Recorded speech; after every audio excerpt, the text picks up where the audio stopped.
नमस्कार दोस्तों, मैं हूं सुरजीत श्यामल। आप देख रहे हैं workavas.in। दोस्तों, आप में से जिन लोगों का भी किसी भी सरकारी विभाग के अंदर काम रुका हुआ हो, काम नहीं हो पा रहा हो, या फिर आपने कहीं पासपोर्ट के लिए अप्लाई किया हो, या फिर आप कहीं बैंक में लोन के लिए अप्लाई करते हैं और बैंक वाले आपकी सुनवाई नहीं करते हैं, आपसे घूस मांगते हैं, तो ऐसी स्थिति में आपके पास कोई चारा नहीं होता है। आप सोचते हैं कि इसके लिए हम कहाँ कंप्लेन करने के लिए जाएं।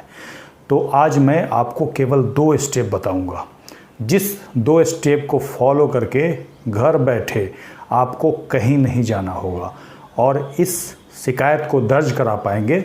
न केवल शिकायत को दर्ज करा पाएंगे, बल्कि आपके उस शिकायत के बाद हो सकता है आपका काम हो जाए। 100% तो गारंटी कहीं भी नहीं है, लेकिन अभी हाल ही में हमने एक शिकायत किया था और उसके बाद उस पर कार्रवाई हुई, उसके बारे में भी बताऊंगा। और साथ ही वो 2 स्टेप कौन सा है, किस तरह से हम करेंगे, कहाँ कंप्लेन करेंगे, इन सारी बातों की जानकारी दूंगा, जिसमें कि आपको कोई भी पैसा नहीं देना पड़ेगा और न ही कहीं भाग दौड़ करना होगा। सबसे बड़ी बात इसकी ये है। और पूरे देश के अंदर कहीं भी आप हों, सरकारी विभाग का कोई स्टाफ आपके साथ बदतमीजी करता है, बदसलूकी करता है, तो उसकी भी शिकायत आप दर्ज करा सकते हैं। तो दोस्तों, इसके बाद आप जानना चाहेंगे कि आखिर वो कौन सा 2 स्टेप है और कहाँ शिकायत करेंगे। इन सारी बातों की जानकारी के लिए हमारे इस वीडियो पे अंत तक बने रहें। और अगर आप हमारे चैनल पे नए हैं तो जल्द से इसको सब्सक्राइब कर लें, बेल आइकन को जरूर क्लिक करें। अगर आप हमें फेसबुक पे देख रहे हैं तो पेज को लाइक कर दें और अपने सभी साथियों के साथ शेयर करें, ताकि उनके साथ भी इस तरह की समस्या हो तो वो आसानी से इस समस्या से निपट सके। तो दोस्तों, जैसा कि हमने बताया, सरकारी विभाग में आपका काम नहीं हो पा रहा है, आपकी कोई सुनवाई नहीं हो पा रही हो, तो ऐसे में आपको केवल 2 स्टेप को फॉलो करना है। सबसे पहले आपको क्या करना है, जिस भी विभाग से आपकी शिकायत है, उस विभाग के उच्च अधिकारी को एक लेटर या ईमेल के माध्यम से कंप्लेन करना है। ध्यान रहे, जब भी आप लेटर के माध्यम से कंप्लेन करें तो स्पीड पोस्ट या रजिस्टर्ड पोस्ट से करें। अगर आप ईमेल जानते हैं करना तो ईमेल से करें, तो उसका कॉपी आप संभाल करके रखें। दोनों स्थिति में आपके पास रिसीविंग कॉपी होना चाहिए। रिसीविंग कॉपी होता है और आपने जो कंप्लेन किया है उस पर 30 दिनों के अंदर अंदर उस विभाग के द्वारा, चाहे वो बैंक हो, चाहे पासपोर्ट ऑफिस हो, इसके अलावा और भी कोई विभाग क्यों न हो और भी कोई काम क्यों नहीं जो आपका रुका हुआ और 30 दिन के अंदर आपके शिकायत करने के बाद भी कार्रवाई नहीं की जाए, तो हमें दूसरा स्टेप को फॉलो करना है। ध्यान रहे, पहला स्टेप आपका होना चाहिए, जिसका 30 दिन पूरा होने के बाद भी दूसरे स्टेप को फॉलो करेंगे। उसके लिए केंद्र सरकार की तरफ से एक पोर्टल दिया गया है, जिस पे जाकर के आपको शिकायत करना है। आइए जानते हैं। दोस्तों, हमारे इस वीडियो के डिस्क्रिप्शन में जाएंगे तो आपको हमारे ब्लॉग www.workavas.in का लिंक मिल जाएगा, जिसके पोस्ट के लास्ट में जाएंगे तो आपको इस वाले पोर्टल का लिंक मिल जाएगा। डायरेक्टली आप यहाँ पे pgportal.gov.in करके भी आ सकते हैं।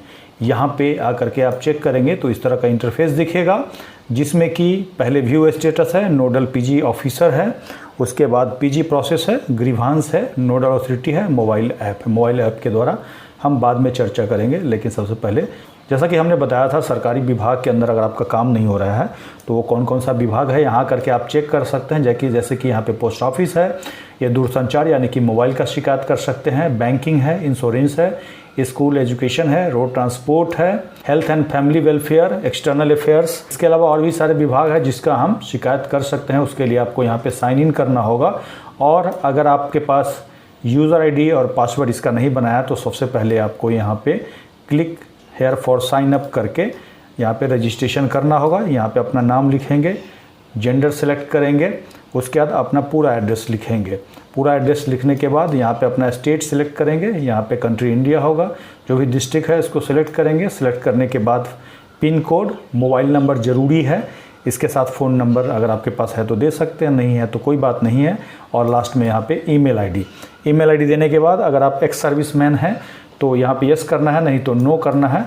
ये वाला सिक्योरिटी कोड यहाँ भरना है और सबमिट कर देना है। इसके बाद दिए गए इंस्ट्रक्शन को फॉलो करना है। उसके बाद आपका रजिस्ट्रेशन यहाँ पे हो जाएगा। उसके बाद यहाँ पे अपना मोबाइल नंबर, पासवर्ड और सिक्योरिटी कोड डाल करके लॉगिन कर सकते हैं। यहाँ देख सकते हैं, पहले से मैंने 3 ग्रीवांस रजिस्टर्ड कराया था, जिसमें कि 0 अभी पेंडिंग है, यानी कि तीनों ग्रीवांस जो है हमारा क्लोज हो चुका है। इस तरह आपको दिखाएगा, ये तीनों हमारा ग्रीवांस है, जिसमें कि ये वाला जो है, इसमें एक स्टेट बैंक के मैनेजर ने मेरे साथ बदतमीजी की थी, जिसके ऊपर कार्रवाई की जा रही है।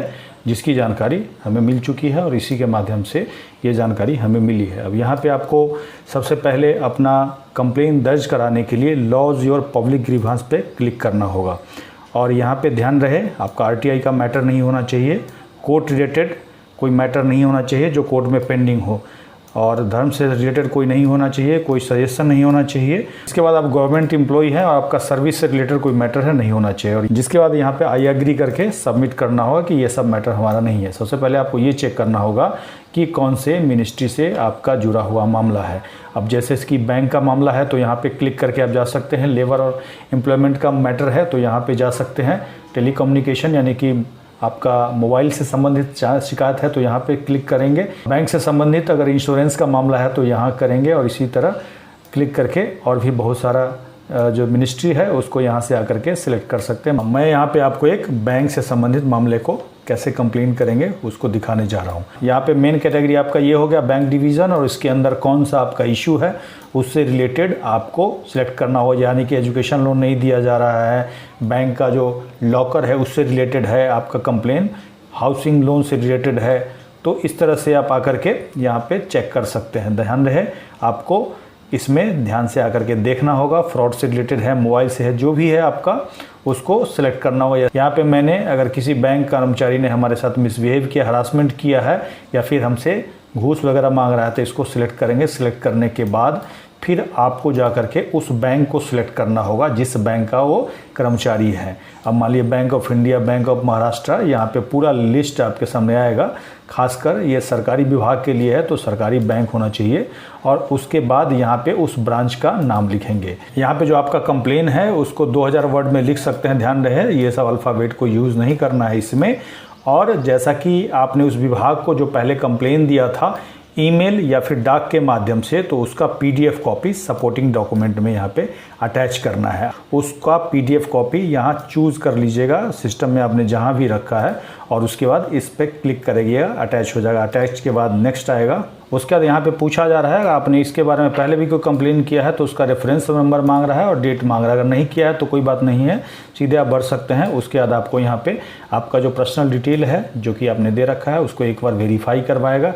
वेरीफाई करने के बाद यहाँ से एक बार यहाँ पे सिक्योरिटी कोड डालेंगे और यहाँ पे सबमिट कर देंगे। जैसे ही सबमिट करेंगे आपके पास आपके मोबाइल पे भी एक कंप्लेन नंबर आ जाएगा, और साथ ही उसका स्टेटस यहाँ व्यू स्टेटस पे जा करके चेक कर सकते। इसके साथ ही आपको बता दें जैसे ही आपका कंप्लेन रिजॉल्व होता है वैसे ही आपको ईमेल के द्वारा सूचित किया जाएगा, और खासकर आप यहाँ ग्रीवांस डैशबोर्ड में आकर के खुद से भी चेक कर सकते हैं। उसके बाद यहाँ पे फीडबैक दे सकते हैं। दोस्तों इस तरह से आपका जो कंप्लेन है यहाँ पे 30 दिनों के अंदर अंदर रीएड्रेस हो जाएगा, जैसा कि यहाँ पे फ्रिक्वेंटली आस्क्ड क्वेश्चन में जाकर के पढ़ सकते हैं। इसके अलावा अबाउट अस भी आकर के यहाँ पे पढ़ सकते हैं।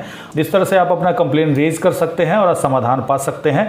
अगर इस विधि से आप में से किसी का भी कोई काम सॉल्व हुआ हो या फिर होता है तो एक बार कमेंट्स करके जरूर बताएंगे। दोस्तों ये जानकारी आपको कैसी लगी कमेंट्स करके जरूर बताएंगे। इस वीडियो को अधिक से अधिक शेयर करेंगे ताकि अधिक से अधिक साथियों तक ये जानकारी पहुँच पाए। इसके साथ ही विदा लेता हूँ, जल्द ही एक नई जानकारी के साथ मिलते हैं। धन्यवाद।